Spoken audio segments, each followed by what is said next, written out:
ఒక్కసారి అంటే కొట్టండి సీన్ రీక్రియేషన్. ఓకే. బట్ జెన్యున్గా నాకు ఇది ఒక ప్యాషనెట్ ప్రాజెక్ట్ అనమాట. చాలా మందికి అదృష్టం ఉండాలి to act and to transport life. అంటే ఇప్పుడు బేసిక్ ఒక సినిమా జర్నీ ఎట్లుంటుందంటే మనకు ఒక అవకాశం దొరుకుతుంది ఇంకో లైఫ్ లివ్ చేయడానికి. అంటే ఆ కల్చర్ అనేది మనకు అర్థమవుతూ ఉంటుంది, కొత్త మనుషులను కలుస్తాం, డైలాగ్స్ కానీ ఆ క్యారెక్టర్లో we start living that character, వాళ్ళ ఇంట్లలో వాళ్ళ ఫ్యామిలీ ఫ్రెండ్స్ అంతా కూడా. సో ఒక ఆపర్చునిటీ ఇంకో లైఫ్ లివ్ చేయడానికి.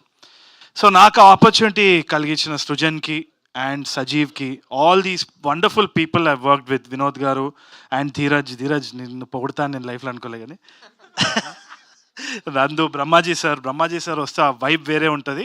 అండ్ తప్పకుండా బ్రహ్మాజీ సార్ అన్నారు కదా పేరు వస్తుంది ఈషాకి తరుణ్ కానీ, యాక్చువల్లీ ఫస్ట్ బ్రహ్మాజీ గారే టాప్. ఆయన వచ్చినప్పుడు అందరు విజిల్ కొడతారు.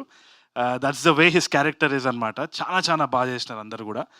ఒకటేంది అంటే మనం అర్థం చేసుకోవాల్సింది ఏంటి అంటే డెఫినెట్లీ ఒక కామెంట్ అయితే ఉంది, ఇది రీమేక్ మళ్ళీ ఎందుకు చూడాలి అన్నది. So let's address that first. Remake అన్నది అది ఆ టాపిక్ నేను మళ్ళీ వస్తా కానీ, ఇప్పుడు గోదారి యాస అన్నది అండ్ ఇంకోటి ఆ కల్చర్ ఏదైతే ఉందో రాజమండ్రిలో పోయి when we shot mid summer, ఆ ఫుడ్ కానీ అక్కడ ఉన్న జనాలు కానీ అక్కడ ఉన్న వాతావరణం వాళ్ళు మాట్లాడే తీరు ఏదైతే ఉన్నదో దాన్ని యాజ్ ఇట్ ఈస్ ఒక సినిమాటిక్ ఎక్స్పీరియన్స్ ఇవ్వడం అంటే ఇది ఈ సినిమానే రీసెంట్ టైమ్స్లో నేను గ్యారంటీ చెప్తున్నాను. అండ్ అది మనము ట్రాన్స్పోర్ట్ చేస్తున్నాము చాలామందికి. ఇప్పుడు నేను దానికి ఒకటే ఒక రీజన్ చెప్తున్నాను, why should we watch it అన్నప్పుడు, విజయం సూపరం పౌర్ణ్యమా ఏదో మలయాళం సినిమా వచ్చింది, మీకు తెలుసో తెలీదు. 100 రోజులు ఆడింది ఆ సినిమా. 100 రోజులు ఆడింది, ఎన్నో అవార్డ్స్ వచ్చింది. అక్కడ మలయాళం ప్రెస్ కానీ ఆడియన్స్ కానీ చాలా ఆదరించినారు ఆ సినిమాని. అది పెళ్లి చూపులు రీమేక్. సో ఒకటే చెప్తున్నా, ఇట్ డస్ నాట్ మ్యాటర్.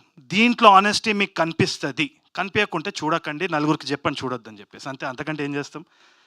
కొత్త టెక్నీషియన్స్ వచ్చినారు, we wanted to take a risk. దీంట్లో జెన్యున్గా ఎవరికి they came out of love, ఆ సినిమా అంటే ఇష్టము, ఈ క్యారెక్టర్ చేయాలని ఒక ప్యాషన్, అంత తప్పితే ఎటువంటి వేరే ఆలోచన లేకుండా. సృజన్కి కావాలంటే వేరే ఎవరో హీరో డేట్స్ తీసుకొని ఏదో ఒకటి చేయొచ్చు ప్రాఫిటబుల్గా, అంటే ఆన్ ద టేబుల్ ప్రాఫిట్స్ గురించి మాట్లాడుతున్నా.